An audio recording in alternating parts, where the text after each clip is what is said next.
Hey everybody, Nick Espinoza, your chief security fanatic here.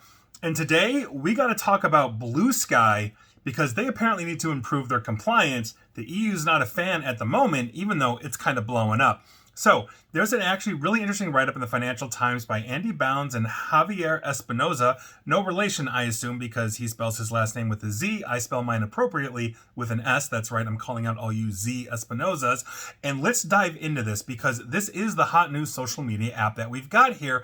And so Bluesky, if you didn't know, is a U.S. public benefit company led by a digital rights activist and software engineer known as Jay Graber. Now, he basically founded this back in 2019, and obviously Jack Dorsey, founder of Twitter as well, is involved with this as well, but it was basically founded back in 2019 for the purpose of developing a single standard or protocol upon which social media platforms and other developers could build their operations. It's come to resemble Twitter, now known as X, with users posting short messages and images. I'm also on this as well. You can follow me there at NickAESP if you want. But it does remind me of Twitter back in the day before Elon Musk and all of that in terms of its feel, its look, and its content, as it's basically has algorithms that pump stuff out in the For You section like Twitter does, or X. So here's the thing though, but since the US election a couple of weeks ago, Bluesky usage in the US and the United Kingdom have jumped by almost 300% to about 3.5 million users every single day, according to SimilarWeb. It's actually starting to outpace Meta's Threads, which is basically the Facebook's competitor to Twitter, and which obviously it saw its own exodus with Twitter a while back when Elon Musk basically took over the platform and started making changes. People were looking for an alternative, so Zuckerberg came out with Threads, and a lot of people jumped. Now Bluesky is the new hot commodity. Musk's endorsement on top of that of President-elect Donald Trump, and then his decision to reduce content moderation, they fired basically the trust and safety teams,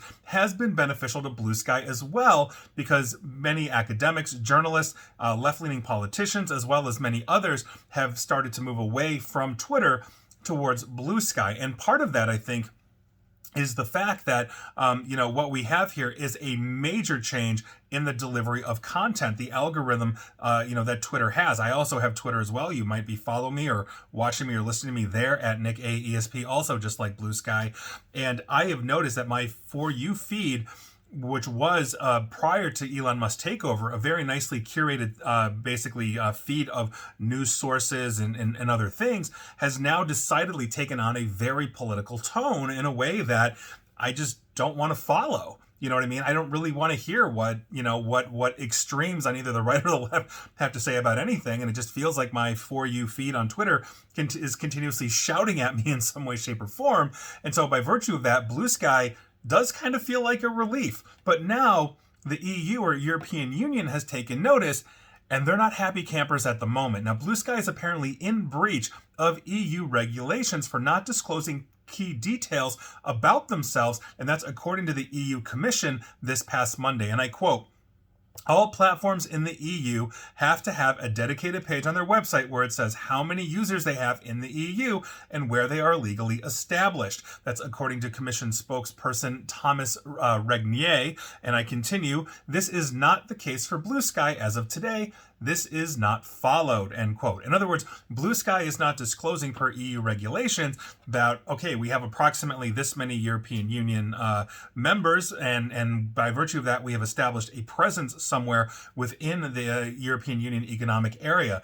That is something, quite frankly, that every major platform has to do, whether it is Twitter or Facebook or whatever it is, to be in basically in alignment with things like GDPR, the General Data Protection Regulation that the EU has to protect its citizens from data mining, privacy. It gives you rights. It's something we need here in the United States, and quite frankly, the rest of the world needs as well. And so that's a huge thing. So this intervention comes as thousands of users, including the Commission's own president, Ursula von der Leyen, have opened Bluesky accounts in recent weeks. So Regnier said the Commission, the EU's executive arm for the record, has written to the 27 national governments to, quote, "see if they can find any trace of Bluesky," end quote, such as in identifying an EU-based office. It has not yet contacted the company directly. I guess they're doing this search, and Bluesky has not commented as well. So if you're a U.S. company that is doing business, that has a lot of followers in the EU as a social media platform or whatever it is, aside from having these things, for the record, you do not have to open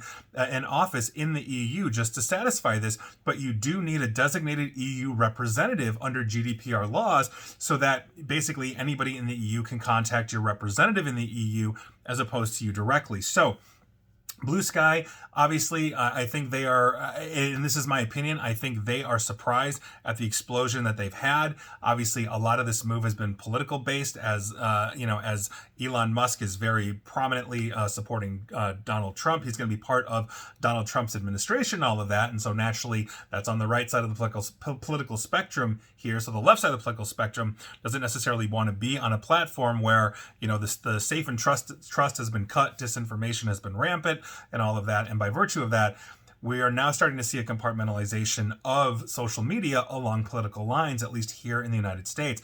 Quite frankly, I don't think that's necessarily a good thing, in the sense that when you have separate media ecosystems based on political ideology, it's very hard to get aligned with the other side. It continues to drive a wedge between the left and the right, and that doesn't go just for the United States. That goes for anywhere this is happening. And by virtue of that, if you can't even talk to each other or get on the same page, we have issues, and it's going to get worse. Now, that said, I've always said that Twitter, aka X, is where civility goes to die. And so by virtue of that, Twitter may not be the best place to have those kinds of conversation when everybody's yelling at each other, suiting up in their regular red or blue jerseys, etc. And for the record, I am wearing a blue jersey, not for political stuff. This is my Dodgers jersey. They won the World Series. So I just want to point that out real quick as I'm sitting here recording this. If you're watching this, this is not some kind of indication of politics. I like to say cybersecurity is agnostic to politics, but we're not immune from it. So I say all of that to say this is, I think, going to be one of the big issues that we have moving forward. And while Bluesky, and I do like Bluesky, and I do feel like their content curation is more focused on delivering me the balanced information I was previously getting on Twitter, and Twitter has obviously changed their algorithms. I'm like, who are these people? I don't even know who these people are. And now I'm seeing a lot of their stuff that's trying to maybe influence me in some way, shape, or form. I look at it all with a critical eye. And until Bluesky changes, I think Bluesky is probably going to be that thing that continues to blow up and may actually at some point outpace Twitter. And if that's the case, then the only thing that's going to be left on Twitter are those people, let's say on the political right, that are all yelling at each other. I actually wrote an article about why Twitter is going to die about 2 years ago now at this point for Smerconish.com. And quite frankly, I think we're seeing it come to fruition. So here we are. I'll leave you with that. But hey, if you're on Twitter, check out Bluesky. And if you're on Bluesky, I'd love to know if you've left Twitter, and let me know in the comments. And please like, share, follow me here on Facebook and Twitter at NickAESP, and Bluesky at NickAESP, and also at YouTube as well. And as always, stay safe, stay online, and please attempt to stay private. Thanks, everybody.